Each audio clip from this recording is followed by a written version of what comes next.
Cannot just rely on the ocean's self-cleaning ability.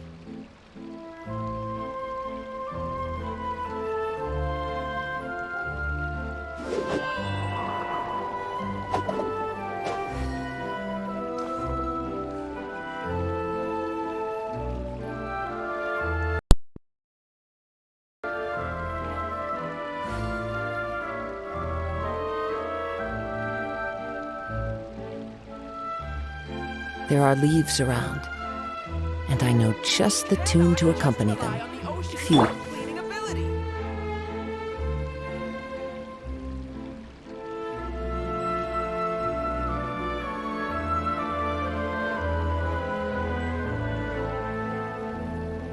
I created another universe and founded paradise.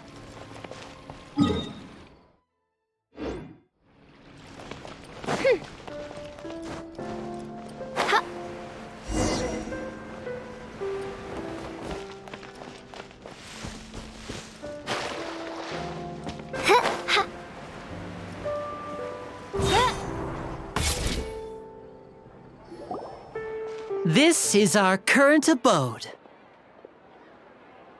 Ah, Fremine, you're home.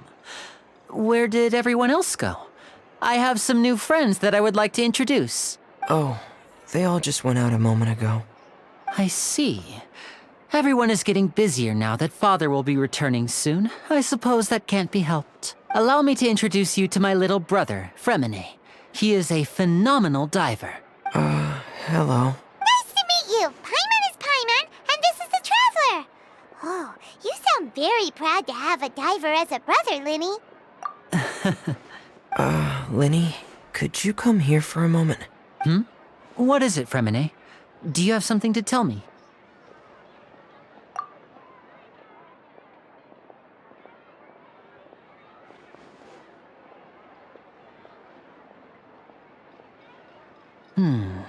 Okay, I see. Is everything all right? Oh, it's nothing. We were just discussing a little housework. Sorry for the interruption. Oh, before I forget, the Traveler and I collected more materials to make magic pockets. Were you able to get any, Fremine? Yes, I went diving and gathered lots of materials. I was about to give them to you. That's our Fremine, always quick with the underwater work. All right, I'll take these to the workshop.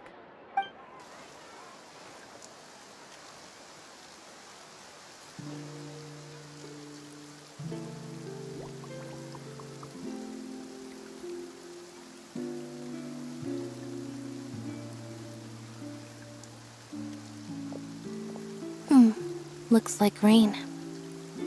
Oh, you're right. But wasn't it clear and sunny just a moment ago? Fontaine's weather sure is weird. I'm afraid that's just how it is here. It often rains on days where there are trials being held in the Opera House, but don't worry, it'll clear up soon enough. What's wrong, Fremine? There's a legend about the rain that I tend to believe. It's said that a dragon of water once resided in Fontaine. Though we don't know where the dragon went, every time it weeps, the skies will cloud up and pour out rain. When I was a child, my mother told me that if I wanted to go outside and play, I should yell toward the sky at the top of my lungs. Hydro Dragon! Hydro Dragon! Don't cry! If it's an elemental dragon, then having the power to make it rain wouldn't be very unusual. Let Paimon try something. Hydro Dragon, don't cry!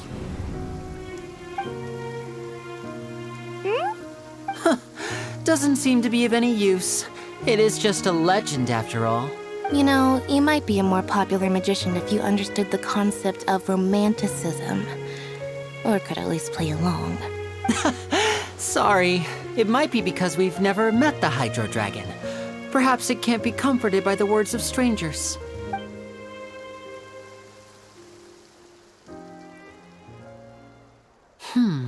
It rained for longer than I suspected.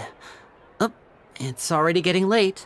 Was there something you needed to do, Linny? Yeah, some preparations for the show at the Opera House. I need to find a way to catch the last aqua bus of the day.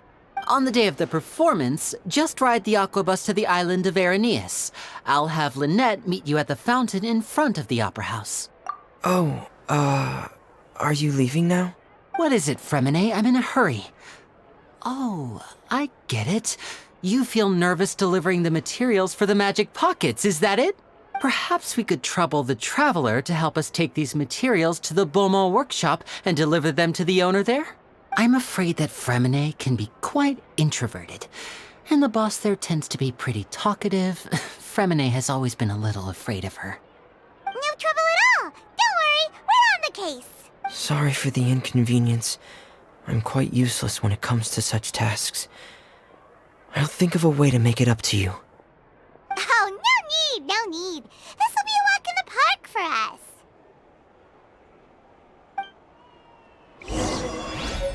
Fresh fruit, sweeter than syrup.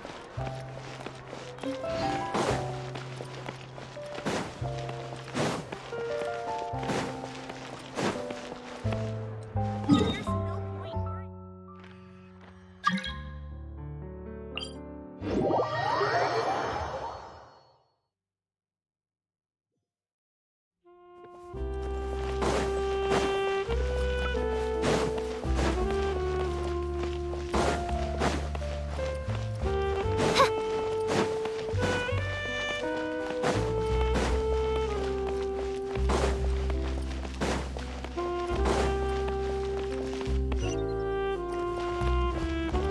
Which is more valuable? Unlimited more?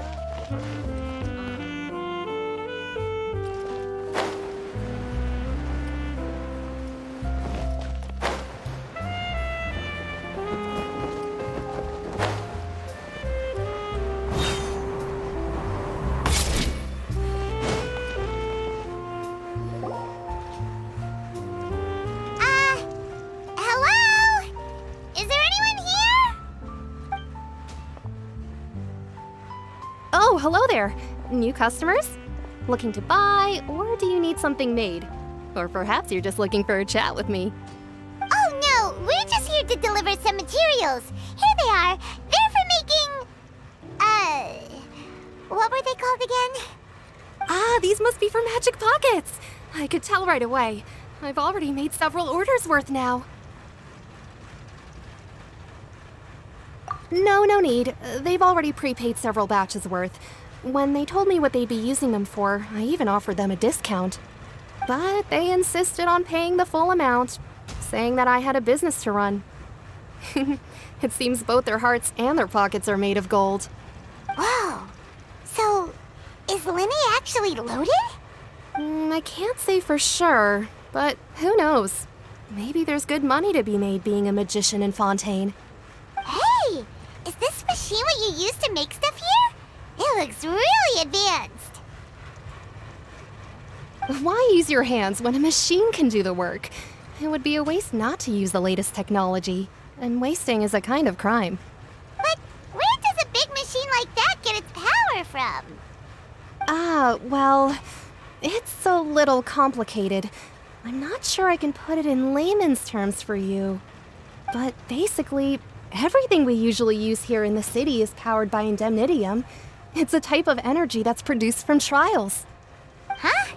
How can trials produce energy? Well, I'm not completely sure of all the details myself, but basically, When a trial is in session, the Oratrice Mécanique d'Analyse Cardinale harvests people's belief in justice and converts it into energy to be used all around Fontaine. So that's what its other function is? Paimon heard that the Oratrice was created by the Archon to make judgments. But Paimon still doesn't get it. How could something unreliable like people's beliefs be turned into a stable power source for these machines? Oh, yeah! So that means the Hydro Archon relies on the machine to take the energy created by belief and turn it into power for all of Fontaine, right? Even though I've never heard anyone really put it that way before, it sounds like it makes sense. Besides indemnitium, we have another type of energy called pneumosia. It isn't produced by the power of the Archon, but it is unstable by nature. Even now, it still cannot be widely used by civilians. I thought I'd find you hard at work, but here you are chatting the day away. Since you're already talking, I'm sure you wouldn't mind a few words with me. You again? Didn't I already promise you that I'd have the more I owe to Confrérie of Cabriere by next month? Why are you hounding me now? Yeah, but how do we know that you won't go running off by the end of this month? I want 50% today. Wait, no, 70%. Huh? You... Seems business isn't so great for the workshop. We've already finished our job and delivered the materials. Maybe now's a good time to leave? Hey, hold on. Before you go around trying to collect payments, why don't you settle your own debts first? If Confrérie of Cabriere wants to poach clients from Northland Bank, that's fine. But I'm afraid you still owe the bank a hefty sum of mora. So why don't we work things out between us first, before you get back to your little conversation here? You're from Northland Bank. But we said we'll pay everything we owe next month. Why are you hounding me now? Traveler, Paimon! I didn't think I'd run into you here in Fontaine. What are the chances? We're surprised to see you too! What are you doing here in Fontaine? You didn't want to stay in Snezhnaya? Long story short, I've already been in Fontaine for some time now, and honestly, things have been pretty boring. But it seems that fate brought our paths together today. Not only will I have some good friends here now, but ones who always seem to find trouble.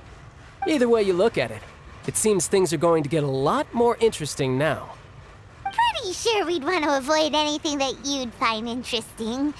Besides, our trip here has gone pretty well so far, right, Traveler? Hey, you, Northland Bank boy.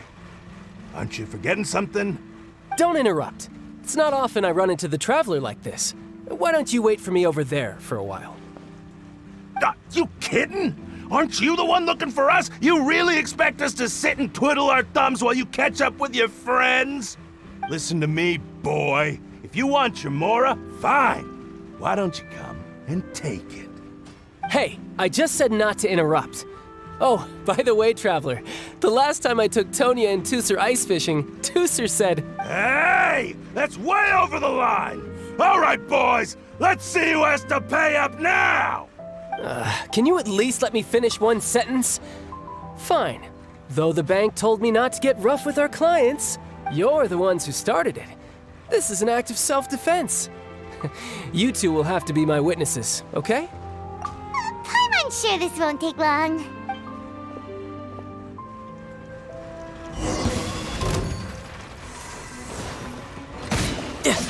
Shouldn't let your guard down. Who's next?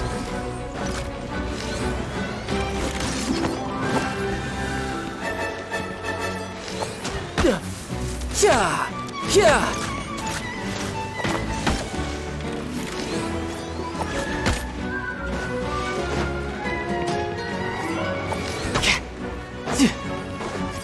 You're mine. No time.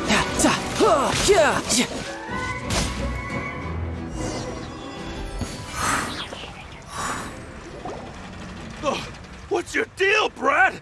How are you so strong if you're just a staffer from Snezhnaya's Northland Bank? Wait, don't tell me you're... Oh, now you notice. It's a little late, don't you think? Just make sure you understand that you don't mess with Northland Bank. Got it?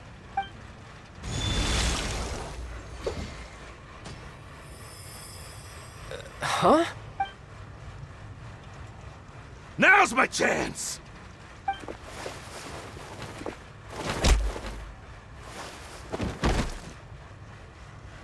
Huh. That was weird. I'm not sure. It's as if I suddenly lost control of my hydropowers when I needed them. Maybe there's something wrong with my vision? Strange. How could that happen? First time Paimon's ever heard of someone losing control of their vision. Never mind. It doesn't matter. If I want to stay sharp, I shouldn't be relying too much on my vision anyway. Besides, I always have my delusion in case I need it. So what are you doing in Fontaine, child? And don't say it's work for Northland Bank. Well, I guess it's because I've been in a bad mood lately. Huh? What kind of reason is that? Wait, since when do you feel down about anything? I don't know. Maybe I still have a lot to learn about myself. But recently, there seems to be some sort of restless power stirring inside of me. And I don't know why, but every now and then I feel like I'm in a terrible mood. Maybe you losing control of your vision just now is connected with that power you're feeling inside. That is a possibility. I can't remember if I ever mentioned it before, but when I was 14, I fell into some unknown abyss. It was during that time I learned nearly all of my abilities. The one who took me under her wing and taught me was named Skirk. She was always quiet and very mysterious. Nobody knew where she came from or what she had been through, and she was always very strict when teaching me combat techniques. One time, I asked her why she was willing to take me on as an apprentice. From what I could make of her answer, because I had awakened it, and traces of it remained on me. She said that all my combat training would be useful in the future. But what is it? What did you awaken? She never explained that. But my guess is that it's related to a dream I saw when I had just fallen into that abyss. In my dream, I was in the deepest depths of the sea, and the boundless seabed was all around me. But in front of me appeared a whale that was so massive, I felt like I couldn't breathe. A whale? Oh, that sounds familiar! When we fought against you before, you summoned a huge whale that seemed to leap at us. Is that the one? That's just an abstract form of a whale that I create using my elemental powers. It takes that shape because the scene I dreamt of the whale has always been stuck in my mind. I'll never forget it. So you used the whale as inspiration for one of your moves? Huh. Seems a little twisted to Paimon. So why don't you just go ask your master? Maybe she knows the answer. You make it sound so easy. Ever since the incident I experienced there, I've never stopped searching for Master Skirk and that unknown abyss. But it's been years now, and I've still found nothing. There isn't even a trace of the place where I remember falling into the abyss. Oh, it sounds like some kind of ghost story. Yeah, I'm out of leads at this point, but there's nothing more I can do. It seems that strange encounters in this world tend to be elusive like that. Oh, seems the time really flies when I'm talking with you. I just remembered I have somewhere else I need to be, so I should get going. What? More work for the Northland Bank? No, it's more of a personal appointment. Lately, I've been sparring with some of Fontaine's official champion duelists whenever I'm feeling bored. Official champion duelists? You mean it's their job to duel? Yep, in Fontaine, before a criminal goes to court, they're given one chance to defend their honor by requesting a duel with an official champion duelist. The champion duelists are all-powerful fighters selected from among the nation's best. And the duel itself is a no-holds-barred fight with no specified stopping point. So engaging in such a duel is regarded as a symbol of defending your honor. If a criminal manages to win the duel, they'll be acquitted. But if they lose, they'll have no choice but to stand trial. And the worst-case scenario is that you're simply killed in the duel. Though it's rumored that Fontaine has a death penalty, From what I can tell, no one has ever been officially sentenced to death. So really, the only people who opt to duel are those who have suffered a grave injustice in being accused, or those who greatly value their honor. Otherwise, why gamble with your life? So, do many people actually get out of their trials by winning the duel? Apparently, it's exceedingly rare for anyone to actually win. Fontaine probably enacted this system as a way to show that the nation respects the honor of its citizens. Besides, none of the champion duelists are to be trifled with, which is exactly why I was itching to face them as soon as I got to Fontaine. Apparently, the one I'm meeting today, Clorinde, is the strongest of the champion duelists. I had been asking her for some time before she finally agreed to face me today. Well, that's child for ya. Paimon feels like we heard that name somewhere before. Clorinde. Oh, before I forget, I want you to have this. Huh? Your vision? You're seriously just giving it away? I'm just worried that it could become uncontrollable again. I'd be pretty upset if it got in the way of my duel, so I think I'll be better off without it for now. Besides, I just need you to hold on to it for a short while. I'll come retrieve it when I have some time later. Paimon knows what you're up to. You just want an excuse to come talk to us again, don't you? Whatever gave you that idea? I'll be in touch later.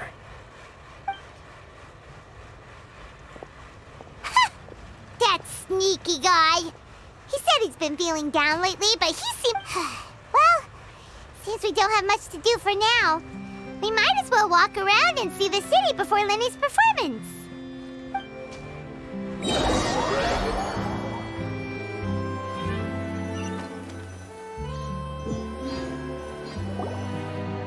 Wow!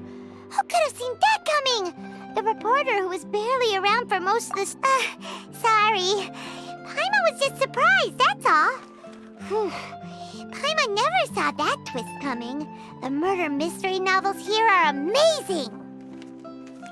The whodunits here in Fontaine are a lot different than the light novels you see from Yai Publishing House. Both have their merits, but Paimon thinks this style of novels are more, well, novel. It's so exciting to reach the moment when the mystery is uncovered, especially in the one Paimon was just reading. You should buy a copy and read it too. Oh, sorry about that. Paimon will be more careful next time. Hey, shouldn't we be heading to the Opera House to see Lenny's performance soon? It's almost time for the show to start, so we should get going. Lenny said that the Opera House is on there near us, so let's go ride the Aqua Bus.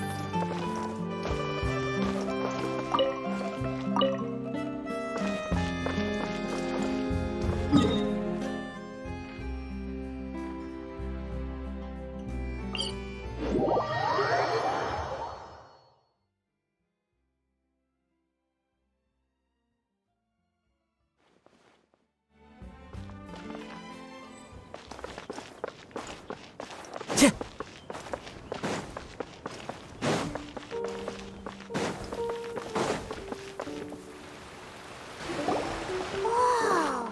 Now this is fancy! The Opera Epiclese. What a place to hold a performance! No wonder Lenny and Lynette were looking forward to it. Huh. Looks like there's a lot of people standing around the fountain up ahead. Oh, Archon, please bless us with a bright and healthy child. We pray. I don't know why you always feel the need to ask so much. I'll be happy as long as our child is healthy and lives a peaceful life. I guess if they're our kid, then there's no doubt they'll turn out smart. Maybe this is one of the customs in Fontaine. There sure are a lot of couples here. Vache, What's wrong? Vache, Vache. No, Paimon didn't say anything. Welcome to the Fountain of Lucine. All the water flowing through Fontaine converges here. It's customary for newlyweds to come here and wish for children. Lynette, you scared Paimon. When did you get right here. Lenny asked me to wait here for you, remember? Right. What do you mean? There are a lot of people here right now. Hey, you're not trying to scare Paimon, are you? Besides, it's the middle of the day. It's not the time for eerie things. I see. I might be able to tell you something that could help explain the voice you heard. In fact, you might not be imagining things at all. I suspect that what you heard is a result of your hypersensitivity to the hydro element. Others in my family have had similar experiences. It's because of her sensitivity to the hydro element? But what would hearing a voice have to do with elemental power? When do you cry, Paimon? Wait, what? What does that have to do with anything? Just answer me. When do you cry? When Paimon's really sad? Oh, and when Paimon's super happy. Oh, and also when Paimon's really, really scared. Then you should understand that tears contain your most intense emotions. Like I just mentioned, the Fountain of Lucine is where all the flowing water in Fontaine converges. Even the tears that fall to the ground will eventually gather here. So maybe what you heard was the intense emotion coming from someone's tears. So, what did the voice say? If you were hearing their emotions, then Paimon wonders what happened to them. Rather than worrying about them, we should worry about my brother first. Don't let that calm look of his fool you. He tends to get pretty nervous just before a performance. So chatting with Lenny might help him relax a little before he goes on stage. Oh, right. That makes sense. Let's go in and see Lenny.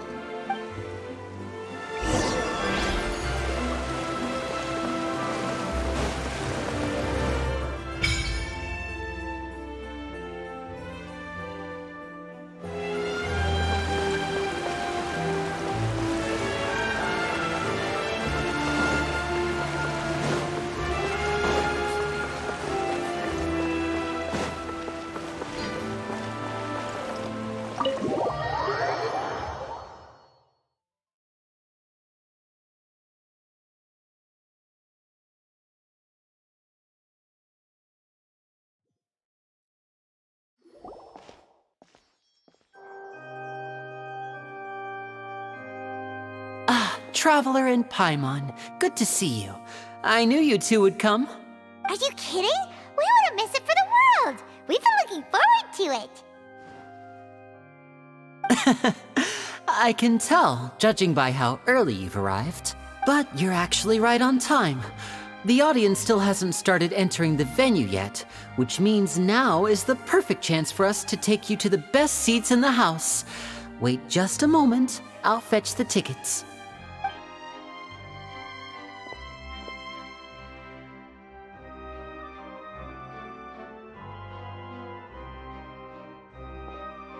The Opera House has assigned seating, so you always have to make reservations. I've already reserved your seats, and here are your tickets. Ooh, front row seats! Thanks, Lenny! Don't mention it. There's no need to keep thanking me. Hey, Lenny! Could you come over here and take a look at this? Oh, I'll be right there. Seems there's an issue with the stage props over there. That's Cal, my assistant, calling me. I'll go lend him a hand. Yeah, we'll just go to our seats. You go ahead, Lenny.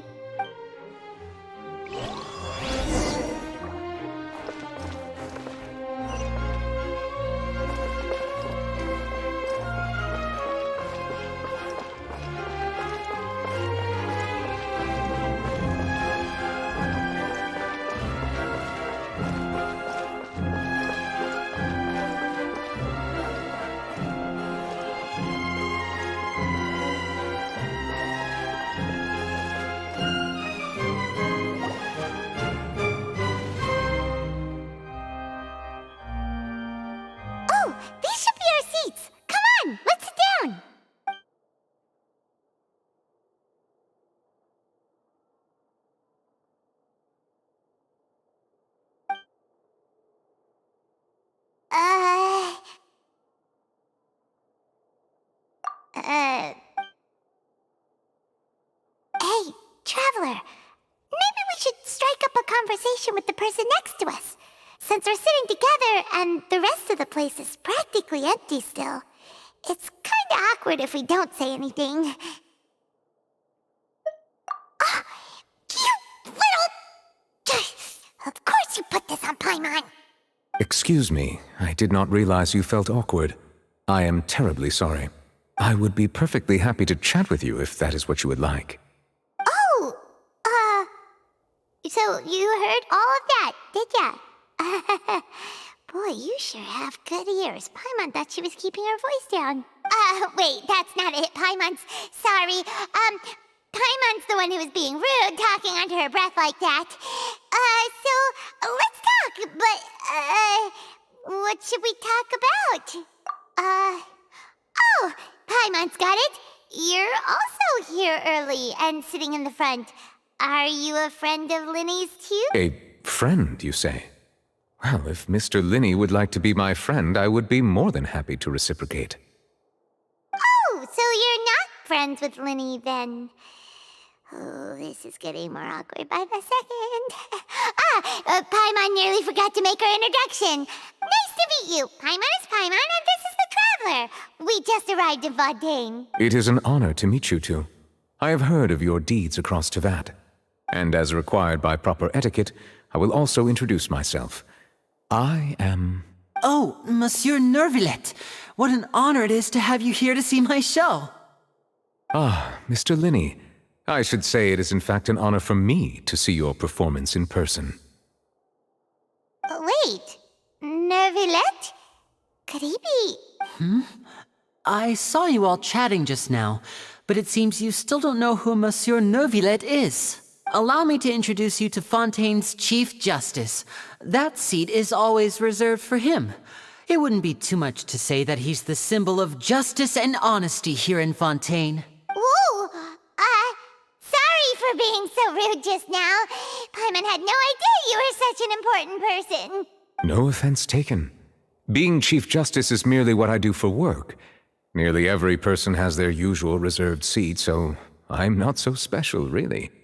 And by the way, I should probably let you know, even though I would prefer not to, there's someone sitting up there in the VIP seats that has been striking a pose for quite a while now. I believe she is trying to give you a most elegant and impressive first impression. So I think you should take notice of her sooner rather than later. Otherwise, she may become flustered. Huh? Oh, it's Farina, the Hydro Archon. Huh. She sure has a smug and satisfied look on her face. Guess she has no idea that you saw right through her act. Very good. That is for the best. No need to pay her any more attention. We may now enjoy the show. Huh? So is this what things are like between the Chief Justice and the Hydro Archon? All right, please wait just a moment longer. I've pretty much finished my preparations, and the performance will start as soon as the audience has made their way to their seats. Yay! The show's finally about to start! Paimon can hardly wait! Paimon's never seen a real live magic show before!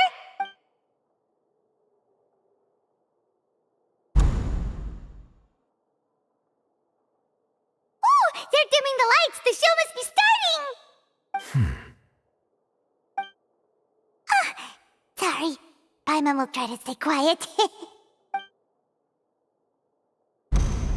Welcome, one and all, to the Opera Epiclese. I am the star of today's show, Linny. And over here is my sister, Lynette, who will be working as my wonderful assistant. Please, let's give her a warm welcome. Hello, everyone.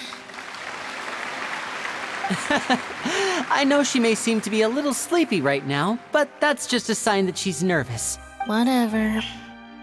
Now, some of you may be thinking, two vision holders who can freely manipulate elemental powers performing magic is not true magic at all.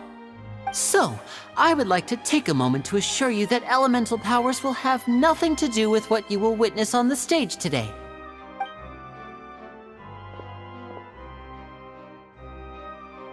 both Lynette and myself have removed our visions for the show. That way, even the gods won't be able to help us. Oh, good point. That's what makes the show real magic. Now, without further ado, let the show begin.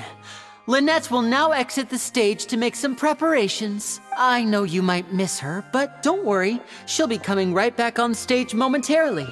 Perhaps in an unexpected way. I'm sure she'll be stealing the spotlight soon enough. Oh, and before I forget, there's one more thing I should say. You never know what can happen in the blink of an eye. A magician's greatest skill is making things disappear or appear. The possibilities are endless.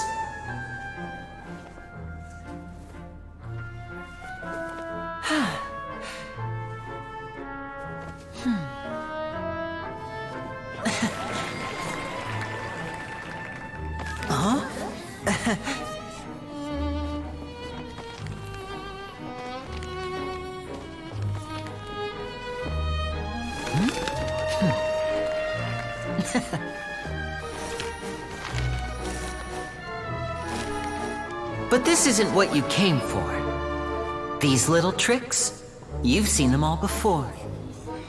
So it's time for something truly extraordinary, don't you think? This one's a little tricky.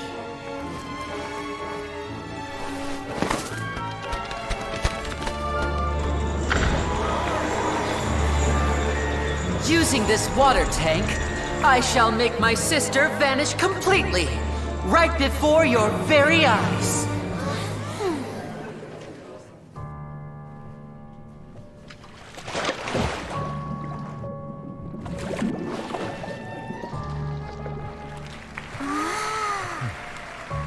It's actually quite simple. She'll just turn into air bubbles and float right out of the top.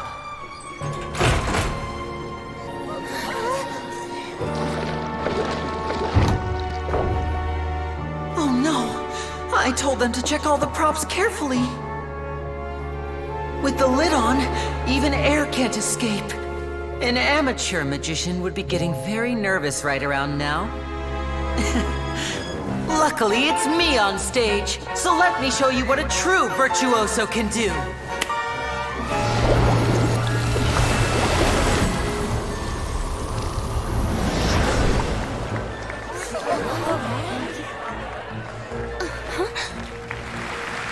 Lynette, are you still there?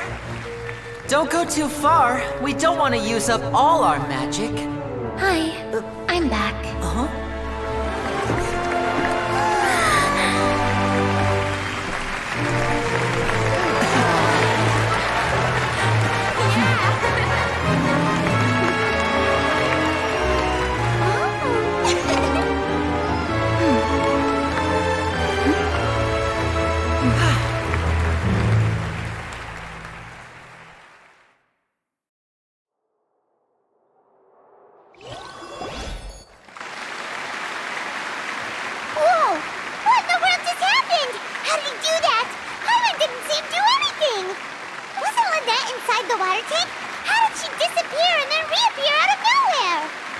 If we could see easily through his tricks, then that would mean that his skills are still lacking.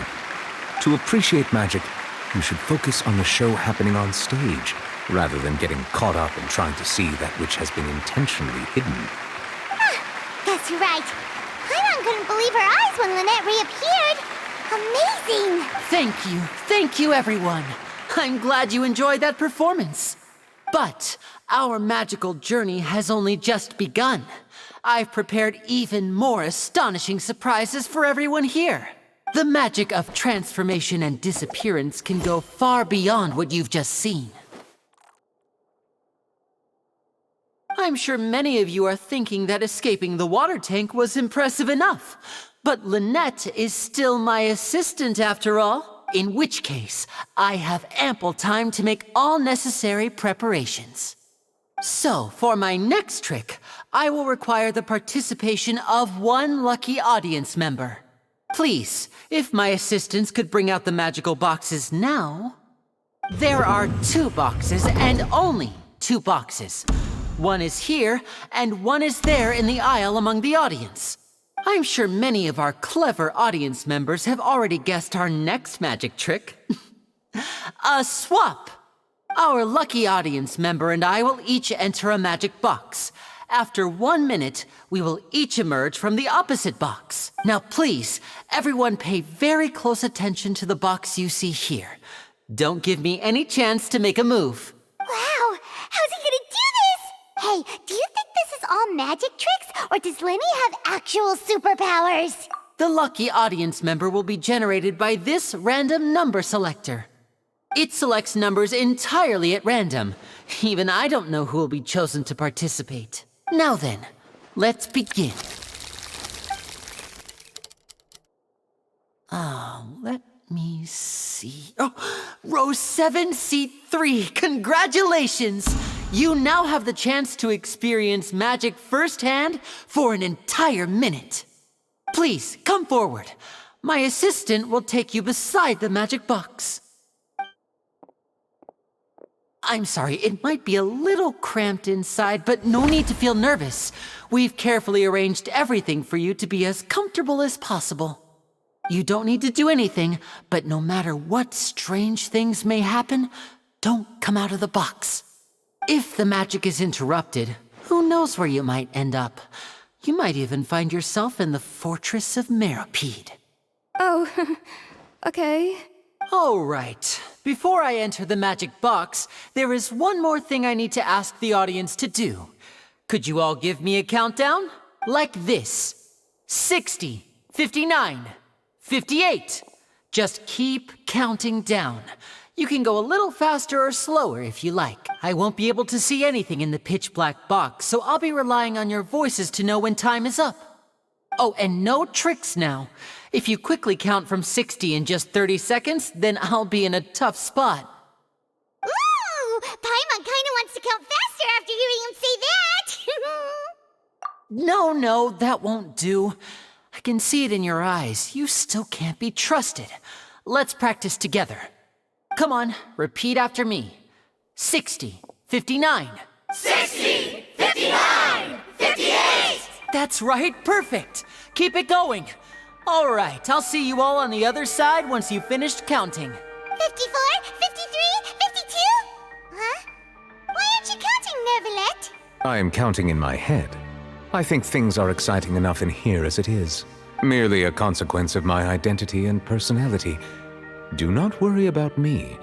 Just enjoy the show. Oh, all right. You look so serious that Paimon thought you might be feeling uncomfortable or something. 40, 39, 38! Mr. Lenny, are you all right in there? Is everything ready? Yes, I'm fine. I'm just double-checking the direction of the magic. It would be a disaster if we get sent to the wrong places. For example, midair right above the audience. Even though he's saying that, Lenny doesn't seem nervous at all. What was that noise? Did you hear it too? Not sure. Anyway, it doesn't seem like anyone's worried about it.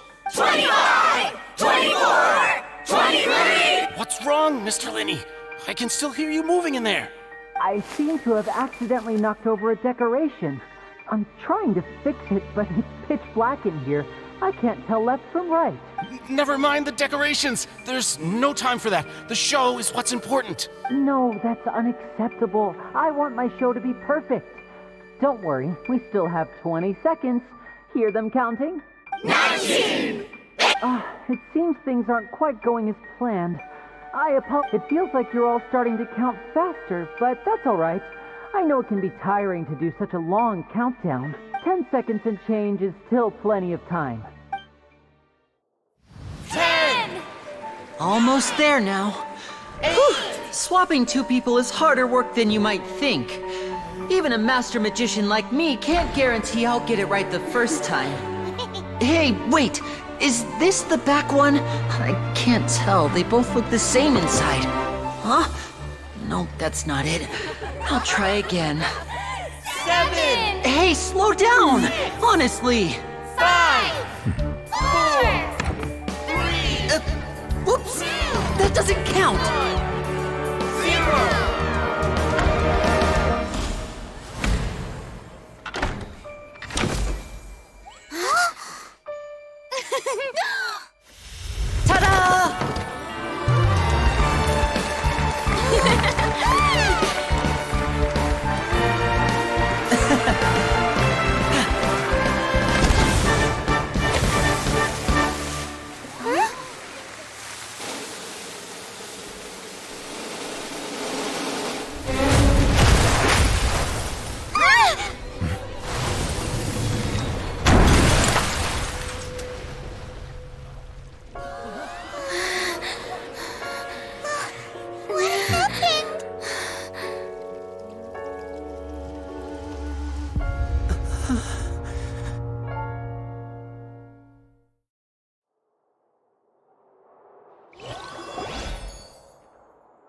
Huh? Is this part of the show? Mr. Lenny, you're going to use magic to fix the stage now, right? What happened? Oh no. Maybe this isn't part of the show. The girl was still in that box, right? This performance is over. Medical staff with me. Guards, secure the scene and detain all the performers. Seal the exits. No one is allowed in or out at this time. Yes, that's right. If this was just an accident, then we must investigate the cause. But if this was all part of some scheme, then those accountable will not escape the judgment of the God of Justice! No need to be alarmed, you two. We'll get to the bottom of this soon enough.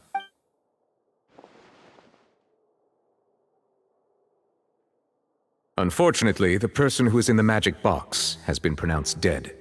His name was Cowell, one of the assistants in Linny's magic troupe. Apparently, the fireworks on stage ignited the ropes that were suspending the water tank, which then caused the tank to fall onto the stage. As of now, we are still not sure why we found Cowell in the box, rather than the guest from the audience. And after an initial search of the area, the guards have confirmed that the girl is nowhere to be found. It appears that this incident was not merely some mishap with the performance, and there are many indications that it is connected with the case of the serial disappearances of young women. The serial disappearances case? That's the case that Charlotte mentioned before! I know the truth. I can see through the whole thing. Really, using such a shallow and obvious mystery as his finale. Did he really underestimate us that badly? I say that our powerful magician, Mr. Lenny, is now the prime suspect for the serial disappearances case. Huh? Why me? This whole thing was an accident. No, this all occurred during your magic show, did it not? The missing girl disappeared after being chosen, did she not? The deceased is one of your assistants, is he not? Now that I think about it, that whole speech about magicians making things disappear was nothing more than a provocation, a bald-faced challenge. That can't be right! How can Lenny do this? He was in the box on the stage the entire time! We can even hear his voice! Besides, before the show, he told us that he would like to catch the criminal behind the disappearances! He couldn't possibly mean catching himself! Save discussion for a later time, please. Lady Farina, may I assume that your comments just now constitute an accusation against Mr. Lenny and his associates, and that you are pressing charges? Huh? I just think that I think it might be a little early to talk about formally pressing charges. But what Lady Farina said just now makes perfect sense. Looks like she's gonna personally deliver justice. A kidnapping and murder carried out under the cover of a magic show. Lady Farina said it all. I mean, of course, my dear people. But what excites me even more than the obvious truth before our eyes is the opponent I'll be facing. That's right. I mean you, Traveler. You'll support Lenny, won't you? After all, he was the one who helped you the first time we met. Then there's no problem at all. You know, the Traveler and I already had a duel the first time we met. But with Lenny's help, our little duel ended in a draw.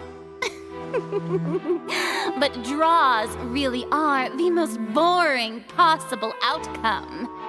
So, no more draws. Between the two of us, there must be a clear winner and loser. And what better place to hold such a riveting showdown and decide the true victor than here, on the grandest of stages, the Opera Epiclese. It wasn't a draw.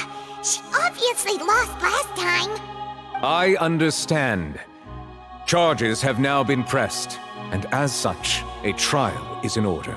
Well, Traveler, seems Lady Farina has set you in her sights. But putting her dramatic rhetoric aside for a moment, I would like to ask you, are you willing to act as Mr. Linney's attorney and defend him in this case? Very well. The trial will be held a day from now in the Opera House. Both sides may investigate the scene to build their cases and search for the truth. Linney and his troupe are all potential suspects and shall remain within the Opera House. The audience may begin to leave in an orderly fashion once they have been cleared by the guards. A day isn't that long. Let's see what kind of case this big shot outlander can build in such a short amount of time. I'm really quite looking forward to hearing it.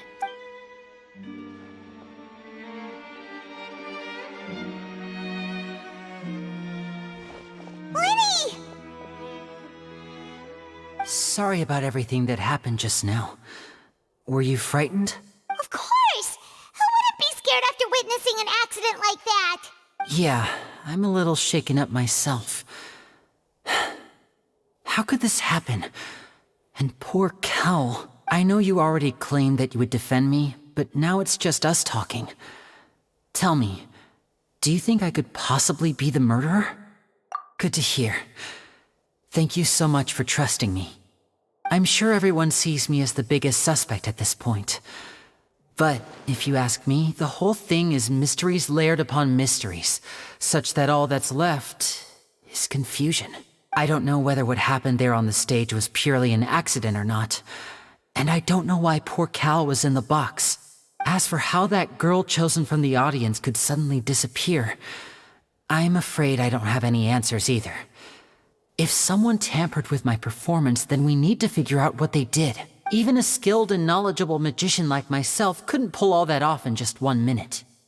Which is precisely why we need to investigate! As this book says, the impossible could not have happened. Whatever happened must have been that which is possible. Paimon bought them when we were reading at the bookshop in the city earlier. Pretty cool, huh? Don't worry, Paimon used her own savings to buy them. It wasn't from our travel funds. I think they look cute on you, Paimon. You have good taste, Lynette. That's the right attitude. Feeling depressed isn't going to help me now. I need to get back to my normal self. But with the guards watching our every move, it's going to be especially difficult for Lynette and I to prove our own innocence. Good thing you agreed to be our attorneys. Thanks for that. We'll be counting on you. Yes, thank you so much. Yeah, just leave it to us. Oh, since we're going to start investigating, Paimon has a question first. Where did Lynette go during the performance? Well, I'm afraid that would involve some of our essential trade secrets as magicians. The secrets behind our magic are past saving, Linny. I suppose you're right. The truth behind our tricks is going to be important evidence that will be weighted during the trial. 'Tis truly a pity. As a magician, our magic show is a work of art. We've poured countless hours and spared no effort in perfecting it. But if revealing our secrets will help you uncover the truth behind what happened, then it will be well worth it. We should go somewhere else if we're going to discuss our magic tricks. We'll go speak with the guards, and in the meantime, you can go investigate the stage and the seating areas. All right, let's go have a look while the investigation teams are still here. Detective Paimon is on the case!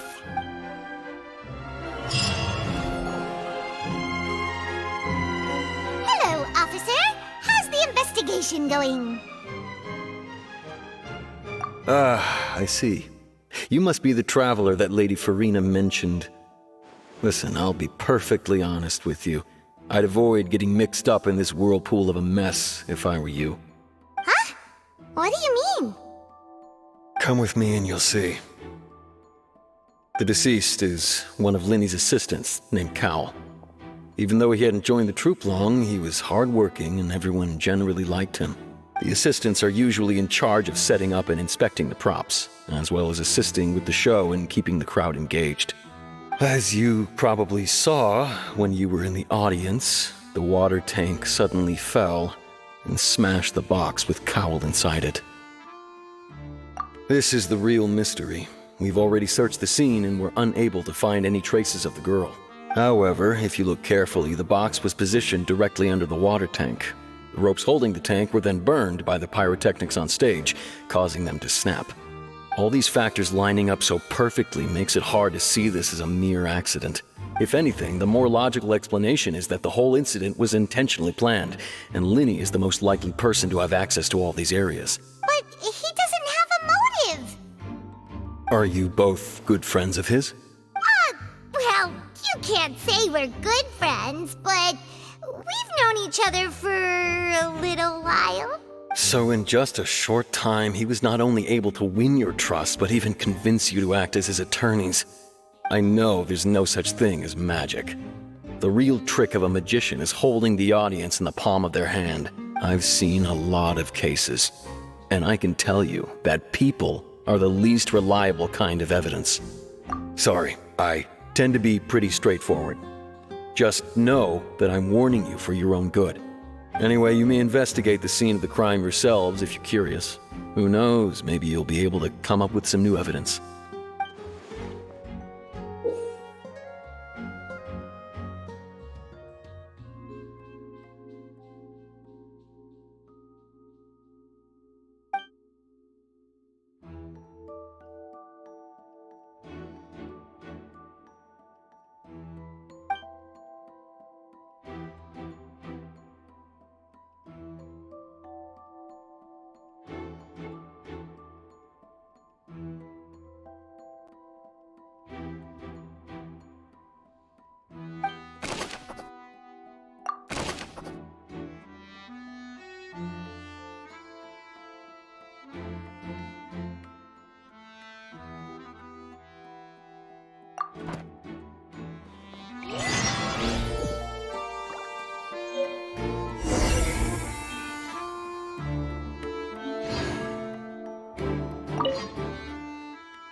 Oh, this location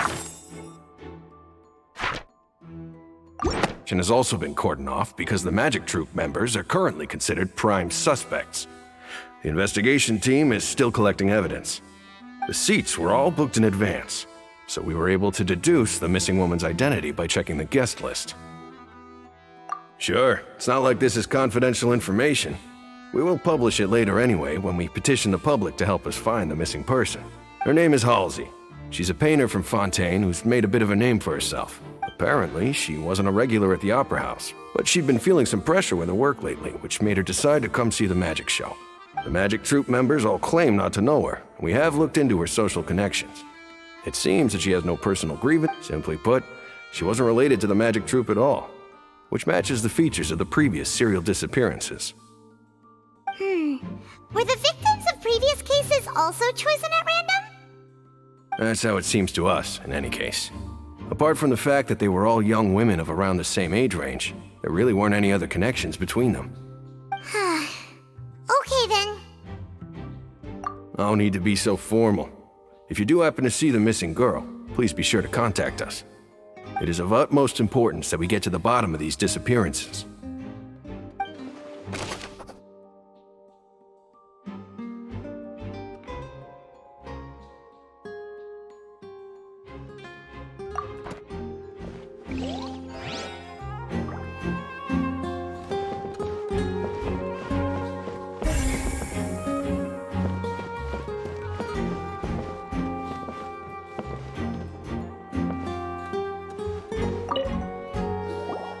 So this is the rope that broke and caused the water tank to fall. The rope looks pretty durable. How can it be burned through so quickly by fireworks? Why are you suddenly so serious, Traveler?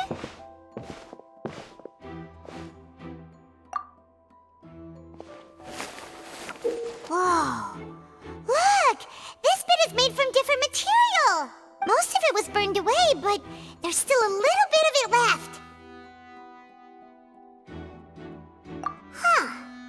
So if a rope meant to hold something was made with that kind of material in it, then that means... Wait!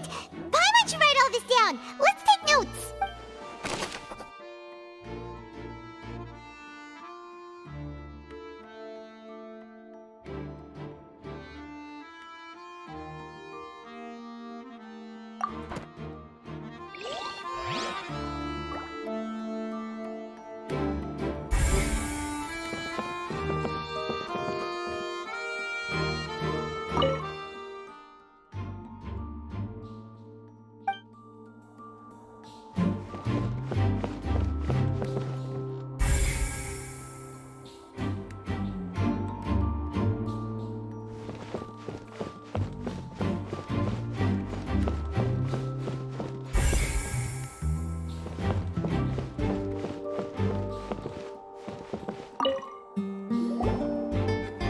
The investigation team has some new findings. Turns out there's an issue with the random number selector after all. See, I told you. What if the machine picked some big guy's seat? You think the murderer would have still made his move then? Sorry to interrupt, but we're helping Linny and Lynette with their side of the investigation. What were you saying about the number selector? There's something wrong with it? You're trying to help them? That'll be a tall order. Linny used the machine to pick a random member of the audience during his performance, right? The lucky girl that later disappeared. Well, we thought there might be a serious problem with the machine, so we had it taken away for further inspection. It turns out that the seat number it picked wasn't random at all. The machine picks that same number every time. I'm sure you already know that you have to make a reservation in advance to get a seat, regardless of whether it's a trial or some performance. In other words, Linny knew who would be sitting where from the very beginning. That much checks out. Linny reserved our seats for us too. Bet you see why I was saying it'd be tough to make a case for Linny. Even though it's bad for Linny's case, Paimon had better write it down.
I see that you're investigating the area.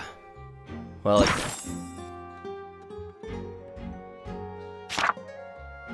just so happens that I'm interested too. If you find any new and interesting leads, be sure to share them with me, alright? We don't have too many thoughts yet. Then why don't I tell you my hypothesis first? The way I see it.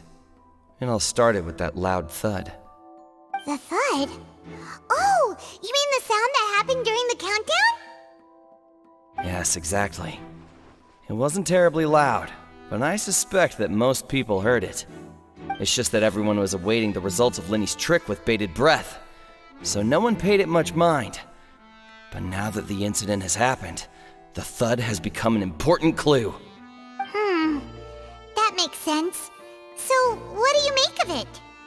I'm of the opinion that it may have been the sound of Linny's accomplice. Lynette, perhaps. Jumping atop the water tank or something like that. And when the pyrotechnics went off, she cut the rope, sending the water tank crashing down. But wasn't the noise we heard too loud for that? Perhaps the balance wasn't right, leading to a particularly rough landing. Oh, that's true. I suppose I must reconsider. That does remind Paimon, though. What was with that sound?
Hey, you! Yes, both of you! Over here! I've been keeping an eye on you for a while now. Huh? You mean us? That's right. If I'm not mistaken, you're also among those who wish to cut down the thorns and pursue the truth. No? And by the looks of it, you're not from Fontaine. Well, you're right on the more about that one, but who are you? Have you never heard of the Spina di Rosula? From mediating disputes and providing protection to solving conundrums, you name it, Spina di Rosula does it. And I, Navia, have the honor of being its renowned president. Though those who play by our rules call me boss. I'm Silver, her attendant. Pleased to meet you. And I'm Melus. Demoiselle's various daily needs and affairs are under my purview. Huh? Boss? Demoiselle? What gives with the names? Well, I am the second generation president. Melus and the others are still used to my previous title. My apologies, Demoiselle.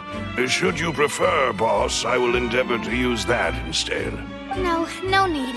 You don't have to call me boss. Just Navia is fine. Okay, if you say so. Not that we're members of Spina di Rosula anyway. All merely trifling details. Never mind. Now, back to the situation at hand. That's right. I've always kept an eye on the serial disappearance cases. My interest stems from a matter back from my father's time. Judging from the look of things, I find Linny an unlikely mastermind. Really? We think so too! That's why we're looking for clues now, but how did you come to that conclusion? Intuition, naturally. My unparalleled intuition. Remembrance was quick to point the finger at Linny without any decisive evidence whatsoever, wasn't she? But that's not uncommon for her. If you remember, the Justice had to interrupt her and ask if she was pressing charges just to keep her from getting carried away. Anyway, a trial begins the moment someone levels charges. And, of course, there was no way Farina was going to back down in that situation. Sounds more like you just don't trust the Hydro Archon. Well, what's your opinion? I must admit that she can be interesting at times, but liking her doesn't mean that I'll blindly agree with her. All right, I've answered your question. Now, it's time you answer mine. Wait a minute, did that answer count? Well, I say it does. But don't worry, you won't hear any pointless questions from me. In your opinion, do you think it's right to treat a trial like it's an opera? Well? And why would that be? See, Silver and Maloose? I told you they'd be different. Most astute of you, demoiselle. I too think that the Traveler's response was most excellent. No matter how wonderful the script or how fervent the audience's expectations may be, the trials that go on stage here must be based in fact. And if that can be done, boss, then... All right, that's quite enough, Maloose. Anyway, I like your answer. You passed with flying colors. Now, I need to make some preparations, following which our joint investigation shall commence. You two shall be my assistants. Wait! Since when did we become assistants? Oh, well, I can be the assistant, sure. Or your companion, if you like. I'm really not that fussy. That's more like it. Far be it from me to brag, but I believe that Demoiselle's intuition will be instrumental in uncovering the truth. You wish to save a friend from false accusations, and we wish to unravel the disappearances. In this sense, our goals are aligned. You have a point. You're quite the talker, aren't you, mister? And what about you over there? What do you think? You seem like you've got something on your mind. I have nothing to add. Oh, alrighty then. We'll be making some preparations first. Just be sure to let us know if they start revealing Linny's tricks. Thanks!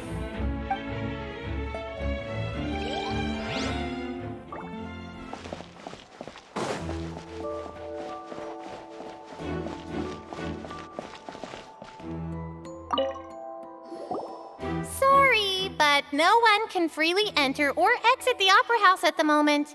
If you wish to leave, you must register your identity with us first. No, we're not leaving. We're representing Linny and Lynette as attorneys, so we're investigating the case. Were you always guarding this entrance? Yes. After the Chief Justice gave the order, everyone coming in or out must undergo a strict inspection. So the missing girl couldn't have left from here. At least, not from that point on. I doubt there was much opportunity then either.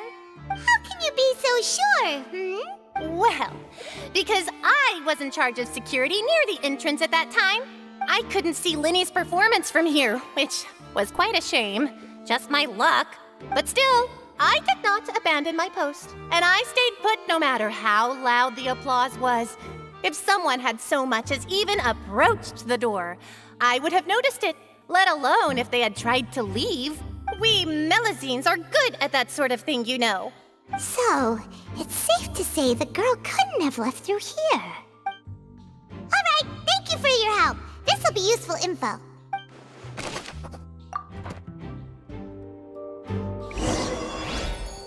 We've checked everything of note here at the performance venue. Paimon wonders how Linny's discussion with the guards is going. Let's go see, shall we? Ooh, things are getting interesting, huh? Understood. Then I will be going with you. Just so you're aware, I will be monitoring your actions and making notes as necessary. Very good. Thanks for being so agreeable. I'd pull a rose out of my hat as a gift for you if I could. You may spare the pleasantries. I'm just doing my job. You've arrived. Who's this? Me? I'm Spina di Rosula's guardian angel. If you've got a problem, I've got the firepower. Sorry, I got a little carried away there. Call me Navia. I'm a partner of theirs, and will be helping investigate this whole situation. And these are my companions. Would you mind if they join as well? Fine by me. Oh, new helpers? I would be most grateful. Well, let's just say we're tagging along. It's not every day you get to see the secrets behind magic performed on such a large scale. I appreciate your kind interest. Come with me. We'll be heading below stage. Huh? Below stage? Yes, a world of secrets is hidden beneath this magic box, prepared specifically for this switcheroo trick. But before I reveal everything, you should have a look first. Notice anything strange here?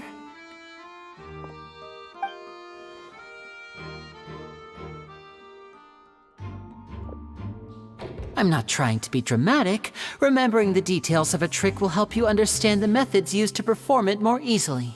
Huh. Weren't there balloons and other decorations here? Where did all that go? Ah, good eye. That said, you're still far from discovering the answer. The back? You mean the inside of the door? What's different about it? Paimon didn't notice anything. Very good indeed. I thought you might not be able to catch that, given that you were sitting in the first row. The back of this door was patterned. Those patterns are now gone, replaced by a smooth wooden board. So, if you put 2 and 2 together, what do you get? Exactly. All right, let's go. I'll tell you how it works as we head down. Oh, so there was a passageway under the magic box!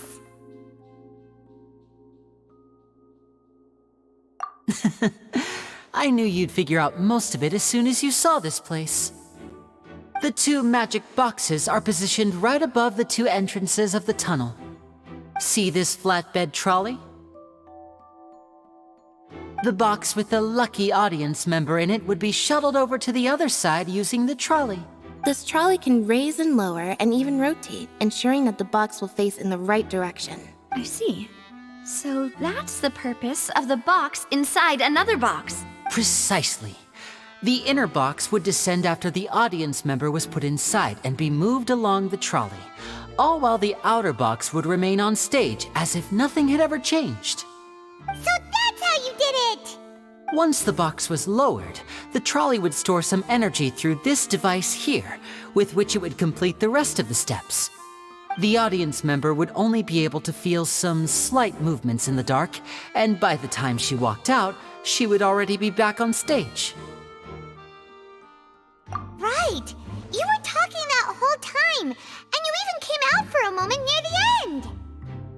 Ah, yes. A phonograph operated by Lynette was used to achieve that effect. My assistant and I had already scripted our conversation beforehand. When the countdown began, I had already gone to the opposite box via a tunnel using that ladder. And what about Lynette? Where was she? I was in the mezzanine space in the back of the box. Oh, interesting! That's how we were able to coordinate Linny's lines with the assistant. And, by the way, I was the one who walked out of the box at the end. I mean, we are twins. All it takes is a change of clothes and no one can tell who's who. And that's my favorite part of this trick. Only Lynette and I can perform it. So that's how it all worked! Wow, every detail you revealed was more amazing than the last! Lynette would briefly walk out of the box and then go back in, jumping into the tunnel and escaping before the box on the trolley could finish ascending. And then I walk out of the other box in the audience area, and the trick would be complete. The operative word here being would. But as you saw, Cal was in the box, not our audience member. She, on the other hand, mysteriously vanished. We really don't know how that happened. If not for that interlude, this would have been an astonishing trick. I probably never would have figured out how you pulled it off. And yet, to think that someone was able to use this magic trick to commit a crime. Could we have a look around? I think we can come up with some more leads. This is the scene of the crime. so Linny and Lynette are not permitted to stay here. I'll escort them back up. Yes, of course. No need to be so strict now. I won't disappear into thin air, you know. Thanks, everyone. We're counting on you.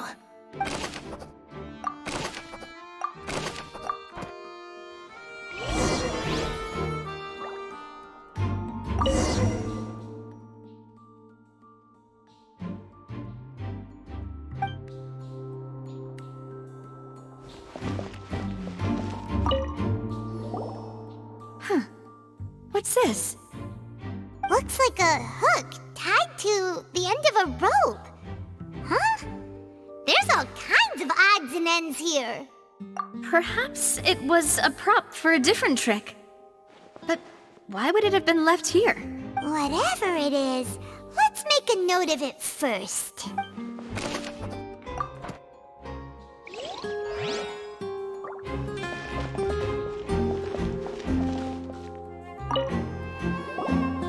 The floor is wet. Please be careful not to slip. Speaking of which, why would there be water here? Oh, Paimon knows! It's one of those tricks where you pour water into a jug and then flip the jug over only for the water to disappear. And here's a broken vase. Huh. Did the trolley knock it down while moving? That can't be. The trolley moves along tracks from start to finish. It couldn't have hit the vase at this distance. Let's note this down too and think about it later.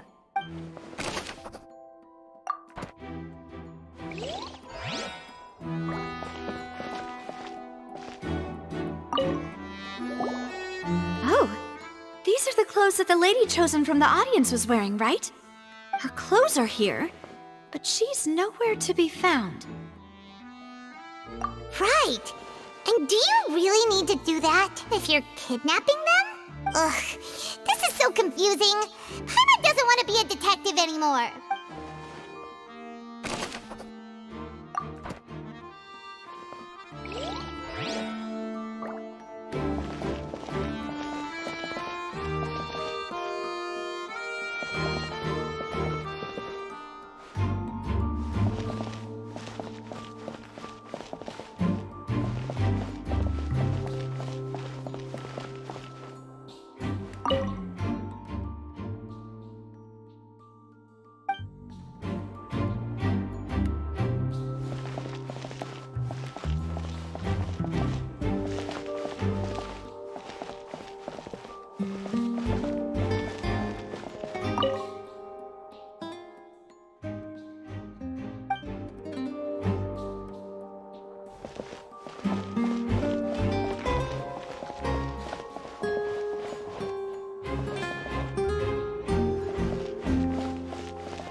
What is this place?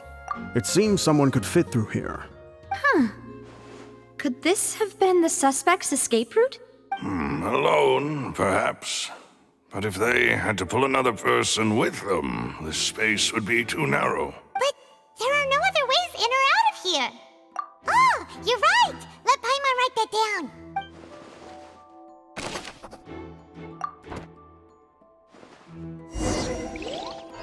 Seems we're just about done investigating down here. Yes, let's head back up.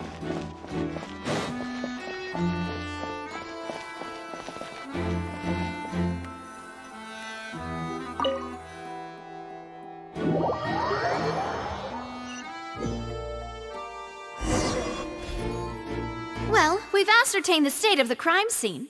Let's find a place to sort out our findings once Malus returns. It seems to me that there are several things that don't add up here. Apologies for the wait, demoiselle. So, what did the guards say? Did the criminal escape through the vent? They believe the odds of that are very low, since the vent leads to the Opera House's basement. The guards have checked the area carefully. No one left through the basement during the performance or after the incident, and no one was found hiding there. So the tunnels become like a secret chamber then! You know, like the kind you usually see in novels! The plot thickens. Halsey's disappearance and Cowell's death are both quite inexplicable. No wonder Farina was so confident in her accusation. All the current evidence points toward Linny and Lynette. In other words, the charges are very likely to be upheld unless we make some considerable progress. Charges and then trial. So if the charges are upheld, they'll announce a sentence? That's right. This is how a trial goes in the Opera House. During the proceedings, the Chief Justice and the Oratrice will hear statements from both sides. That's right. This is how indemnitium is produced. The statements from both sides, the defenses from attorneys, witness testimonies, and even the audience's emotions will all be projected on the Oratrice. To put it simply, it's as if the Oratrice has its own will and is a judge in its own right. This also precludes any kind of favoritism on the part of the Chief Justice. And not that this has ever happened anyway. Once both sides have finished speaking, the Chief Justice will make his final decision. This, too, will be used by the Oratrice as a reference. Then, finally, the Oratrice will be consulted by officials. The result it returns is the will of justice itself. Huh? So that machine is the one that actually decides? Paimon thought Neuvillette called the shots. In practice, there is very little difference. Both have always come to the same judgment. Which is why people have great faith in the Chief Justice. Yes, the guards also asked me to convey that none of us will be allowed to leave this place before the trial. Huh? Why? Because we've chosen to act as the twins' proxies. That makes us persons related. They're concerned that we might be colluding with outside parties, or that we might find outside help to disrupt the case. And even if that were not so, it could prove problematic if we happen to spread key information about the case ahead of time. I'm ready to break out at any time. Whoa! There's no need for that! Paimon thinks they have a point. That said, are they providing food? Of course. I just hope you don't mind the lack of options. I'm afraid that catering to all tastes is not in the cards, nor is any guarantee of balanced nutrition. In that case, let's just sort out our findings together here. Pity. I was hoping to take you to try some of Fontaine's famous desserts, too. I mean, what better way to properly think through our findings than over some tea and sweets? Huh. Breaking out suddenly doesn't seem like such a bad idea after all. Just kidding! Just kidding! Paimon will still do her best, even if there are no snacks. What do you mean, no snacks? Of course we'll have snacks. If we cannot buy some, then we'll simply make some. Huh? Here? But how? Understood, Demoiselle. Everyone, please come with me.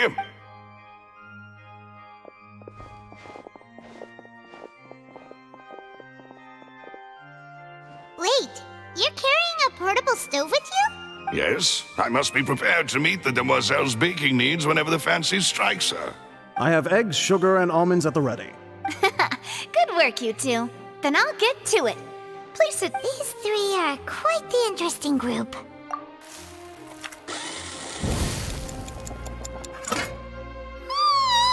And Paimon thought it smelled good while it was still in the oven! Oh, it's even better now. From the way you had these two guys carrying all that stuff around, Paimon thought you'd have them do more during the baking process. But you ended up doing the entire thing by yourself! Beating the egg whites, grinding almonds, everything! I was applauding.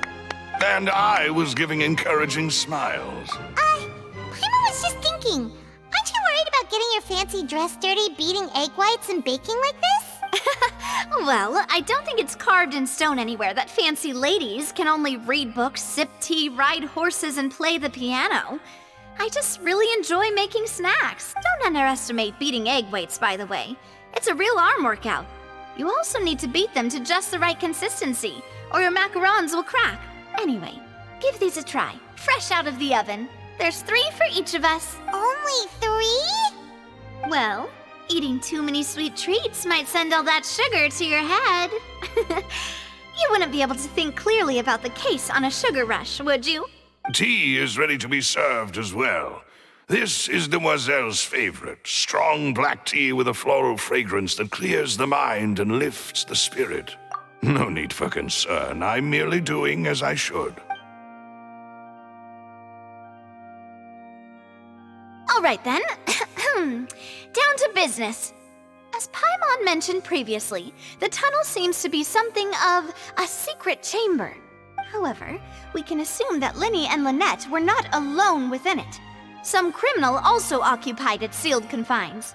The magician twins could have committed the crimes, of course, but they lack any logical motive. Exactly! Why would they do such a thing right when everyone was watching?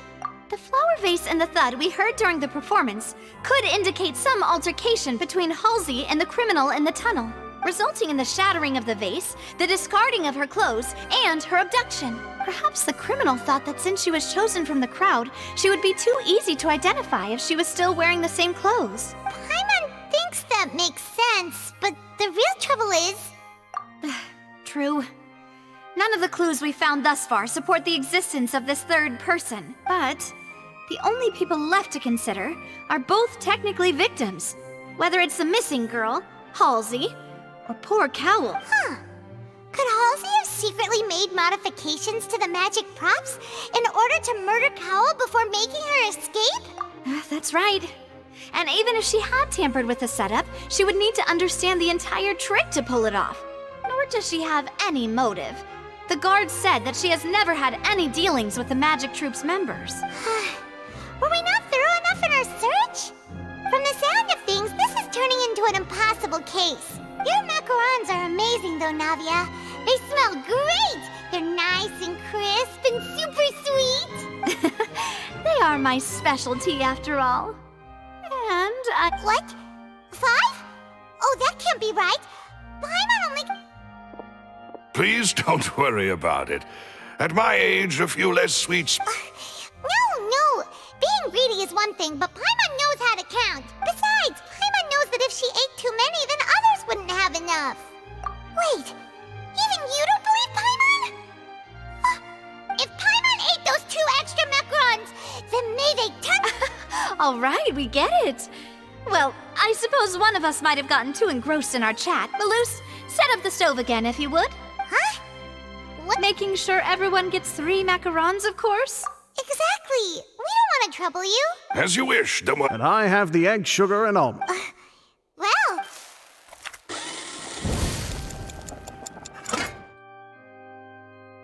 Well, that's it for snack time.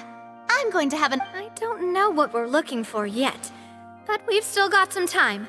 As attorneys, I suggest the 2 of you think the case over again. It would be awkward if you got all tongue-tied on stage during the trial. All right.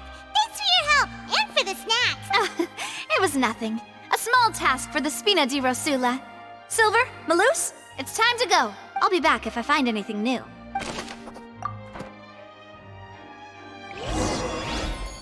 All right, it's time to put our heads together. We've got to get our defense ready for the trial. Oh, it's probably gonna be a long and difficult case. There's no point in worrying about that now. We just need to prepare. Here, take Paimon's notes. They should help you review the situation.